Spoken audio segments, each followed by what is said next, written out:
सनातन वैदिक हिंदू धर्माचा विचार जर तुम्ही केला ना, तर आपल्या सनातन वैदिक हिंदू धर्मामध्ये सध्या 2 लोकांच्या वरती संकट आहे. वाक्य पुन्हा एकदा ऐका. आपल्या सनातन वैदिक हिंदू धर्माचा विचार जर तुम्ही केला तर सनातन वैदिक हिंदू धर्मामध्ये 2 लोकांच्या वरती संकट आहे. सनातन वैदिक हिंदू धर्मामध्ये पहिलं संकट जर कुणावर असेल ना, तर आपल्या हिंदू धर्मातल्या गोमातेवरती आहे. म्हणून ही पत्रिका मला महाराष्ट्रातली कुठलीच पत्रिका आवडली नाही चालू वर्षातली, पण आज मला संत गजानन महाराजांच्या या ट्रस्टी मंडळीची पत्रिका फार आवडली.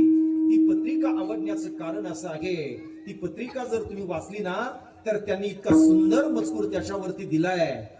गाय वाचवा, या देशातली गाय जर वाचली तर मला असं वाटते भारत देश वाचेल, अशा महिला मंडळ आपल्या सनातन वैदिक हिंदू धर्मामध्ये पहिलं जे संकट आहे ते गोमातेवरती आहे. आणि आपल्या हिंदू धर्मामध्ये दुसरं जे संकट आहे ना, ते माझ्या हिंदू धर्माच्या मुलीवरती संकट आहे. कारण लव जिहाद नावाचं प्रकरण सध्या या देशामध्ये फार मोठं गाजतंय. म्हणून माझ्या समोर बसलेल्या सगळ्या तरुण बहिणींना मला सांगायचंय, माझ्या समोर बसलेल्या सगळ्या आईंना मला हा संदेश द्यायचा आहे. लव जिहाद नावाखाली आज माझ्या देशातल्या तरुणींना आणि विशेषतः हिंदू तरुणींना फसवल्या जाते. म्हणून गजानन महाराजांच्या मंडपामध्ये हात जोडून मी विनंती करतो, सगळ्या माझ्या बहिणी थोडं सतर्क राहिलं पाहिजे. कारण एखादं छोटस आमिष तुम्हाला दाखवल्या जाते, आमिष दाखवल्यानंतर तुम्हाला तुमचा धर्म परिवर्तन करण्याकरता सांगितल्या जाते. आज बरेच मायबाप महाराष्ट्रातल्या आम्हाला येऊन भेटतायत आणि बोलतात की महाराज, आमची मुलगी लव जिहादची शिकार झाली, आमच्या मुलीने आपला धर्म सोडलाय आणि त्या ठिकाणी दुसऱ्या धर्माचा स्वीकार केलाय. म्हणून मी हात जोडून विनंती पुन्हा पुन्हा करणार आहे, लव जिहाद हे इतकं भयंकर कांड सध्या या देशामध्ये महाराष्ट्रामध्ये चालू आहे. ऐका, मी सांगतो तुम्हाला ते कसं आहे. एखाद्या वेळेला आपण पुणे मुंबई सारख्या ठिकाणी ज्या वेळेला आपल्या तरुण मुलीला शिकवण्याकरता पाठवतो, त्यावेळेला ते अर्थात ते लोक काय करतायत, अगोदर आपल्या मुलींच्या अवतीभोवती काही आहेत का याचं सर्वे करतात, संशोधन करतात. त्यांना जर जाणवलं ना की ही मुलगी एकटी या ठिकाणी शिकण्याकरता आहे, मग तिला काहीतरी छोटं मोठं आमिष देतायत, आमिष दाखवून तिला आपल्या प्रेमाच्या जाळ्यामध्ये ओढतायत. प्रेमाच्या जाळ्यामध्ये ओढून त्या ठिकाणी तिचं सर्वस्व ते हरण करतायत.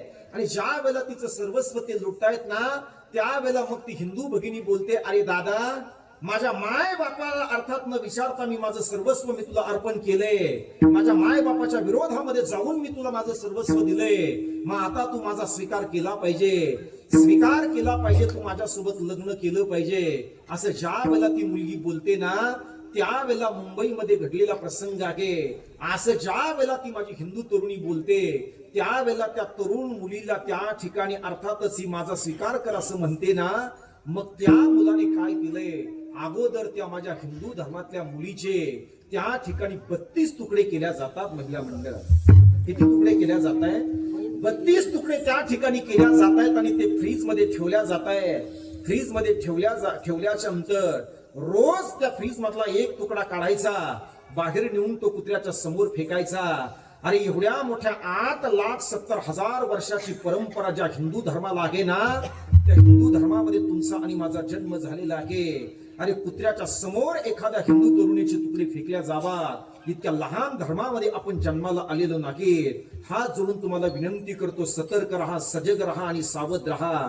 आणि लव जिहाद अर्थात अशा पद्धतीचं काही जर तुमच्याशी जर घडत असेल तर आपल्या जन्मदात्या माय बापाला ही कल्पना द्या, नक्की तुमचा जीव वाचल्याशिवाय राहणार नाही. म्हणून आजच्या कीर्तनाची विनंती आहे माझ्या बहिणींना की आपण सावध राहिलं पाहिजे आणि सावध राहून आपल्या हिंदू धर्माची संस्कृती आपण जतन करण्याचं काम केलं पाहिजे. आपल्या माय बापाची मान खाली जाईल अशा पद्धतीचं कृत्य न करता एक आदर्श आणि चारित्र्य संपन्न जीवन आपण जगलो पाहिजे.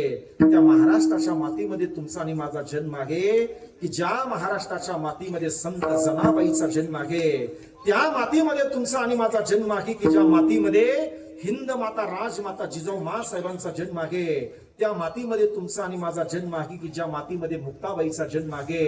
म्हणून माझ्या समोर बसल्या प्रत्येक स्त्रीला मला सांगायचंय, एखाद्या वेळेला तुम्ही मुक्ताबाई व्हा, एखाद्या वेळेला तुम्ही जनाबाई व्हा, एखाद्या वेळेला तुम्ही राजमाता हिंद माता जिजाऊ मा साहेब व्हा, पण माझे हात जोडून विनंती करतो, हिंदू धर्म सोडून बुरख्यावाली कधी बनू नका. हे कीर्तन सांगते आजचं.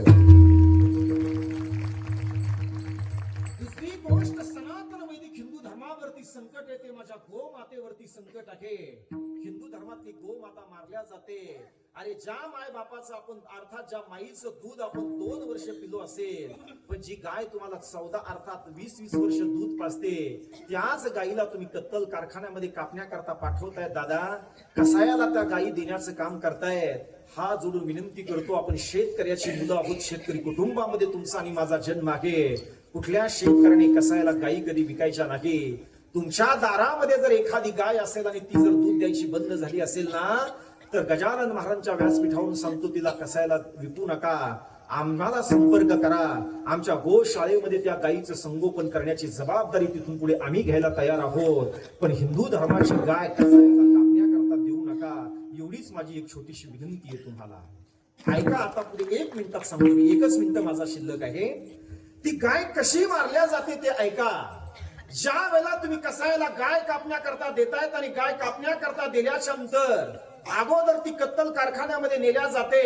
कत्तल कारखान्यामध्ये नेल्याच्या नंतर 5 दिवस ती गोमाता उपवाशी ठेवल्या जाते. 5 दिवस उपवाशी ठेवल्याच्या नंतर तिला त्या ठिकाणी तिच्या अर्थात तिला एका कठड्यामध्ये उभा केल्या जाते. अरे 2 दिवस जर आपण जेवण केलं नाही तर आपली चालण्याची सुद्धा ताण आपल्यामध्ये शिल्लक राहत नाही. 5 दिवस माझ्या गाईला पाणी सुद्धा दिल्या जात नाही. 5 दिवस माझ्या गाईला त्या ठिकाणी चारा दिल्या जात नाही. एका कठड्यामध्ये ती गाय उभा केल्या जाते आणि कत्तल कारखान्यामध्ये फार मोठमोठी यंत्र असतात. एवढं हाय टेम्परेचर ते गरम पाणी असते. गोमाता जिवंत असताना तिच्या अंगावरती गरम पाणी त्या ठिकाणी ओतल्या जाते. इथपर्यंत ते लोक थांबत नाही. पुढचा प्रसंग ऐका. 5 दिवस माझ्या हिंदू धर्मातल्या गोमातेला उपवाशी ठेवायचे. कठड्यामध्ये तिला उभा करायचे. एका यंत्राच्या साह्याने त्या गायीच्या अंगावरती गरम पाणी ओतायचे. गरम पाणी ओतल्याबरोबर लगेच 4 लोक समोर येत आहेत आणि माझी गोमाता जिवंत असताना तिच्या अंगावरचं कातड सोलून काढतायत.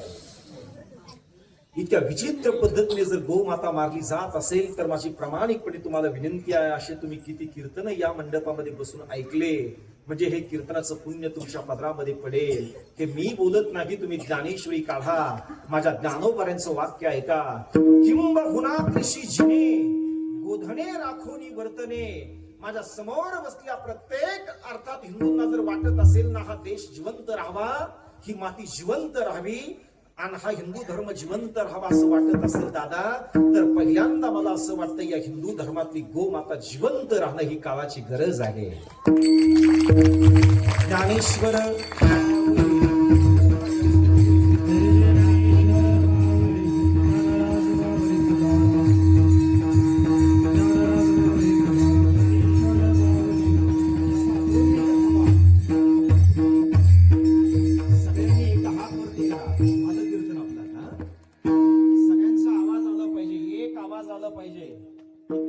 हॉस्पिटलमध्ये जे झोपलेत ना 5 दिवस सुद्धा त्यांच्या कानापर्यंत आवाज जाऊ द्या जरा. हा सगळा आवाज सगळ्यांच्या हात वरती. हा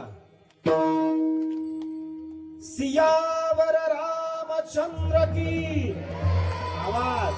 सियावर रामचंद्र की. छत्रपती शिवाजी महाराज की. छत्रपती शिवाजी महाराज की. समर्थ श्री गजानन महाराज की. समर्थ श्री गजानन महाराज की. उमापती महादेव की. जय विठ्ठल.